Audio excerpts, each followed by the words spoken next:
Hey, it's me, Miranda.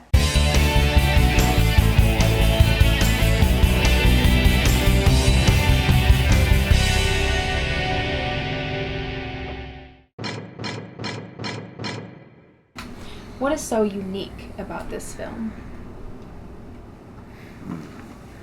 I had an answer for that. So once upon a unique time. about...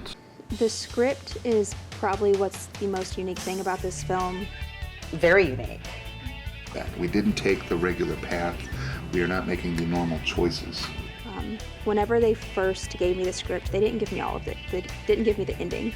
So I kind of was reading through it and thought in my head, spy thriller, okay, I see where this is going, I know how it's gonna end.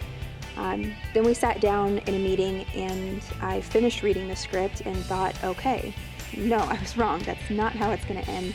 I'm one of these that I know who did it within the first 10 seconds, and I knew nothing until the end. Our film is not based off of an Ian Fleming, Len Deighton, or John le Carré novel. It's not based off of a 60s television series. It doesn't have a Roman numeral after it. I will say that it doesn't mimic other storylines.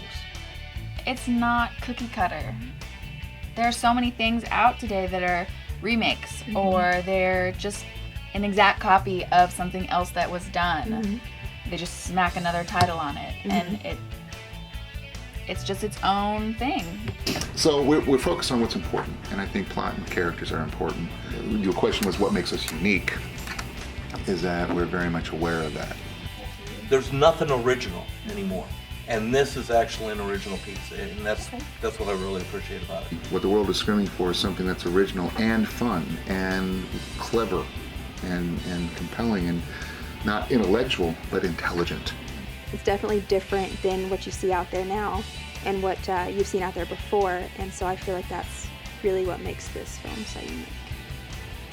While the studios make things according to a formula because the formula is guaranteed to be profitable, our approach to being profitable is to make something so damn good you don't want to miss it.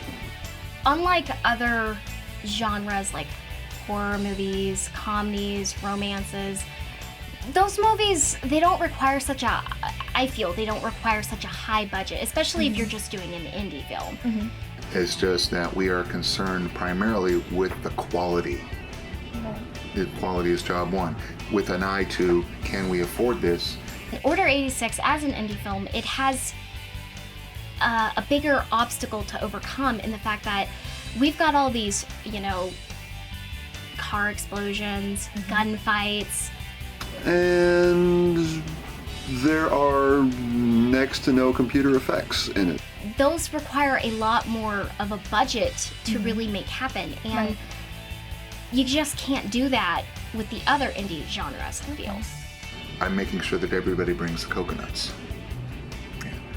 Now, Monty Python and the Holy Grail, backstory. They have this scene, where the knights are hopping along, pretending to ride a horse, and the squire claps the coconuts. That became about because coconuts were always used in radio shows to make the sound of horses running, and they didn't have a budget to buy real horses. Since they couldn't afford real horses in the film, they took an old radio thing, added it in, and became one of the funniest bits in the movie. It was creativity that was born out of necessity. This film is the first film that I've been a part of where we've put so much time and energy into creating the world. We're pulling out all the stops creatively. It's a multimedia product. It's not just a film which is going to involve visual senses and audio senses, and you sit there and you're passively entertained for 2 hours, or, well, we're probably not going to. Richard just fainted, I think. Bring the coconuts.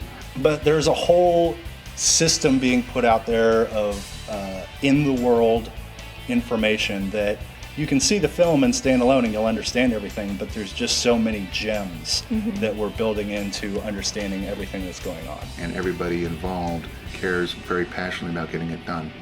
And it's one of those things where we want our audience to participate as we go.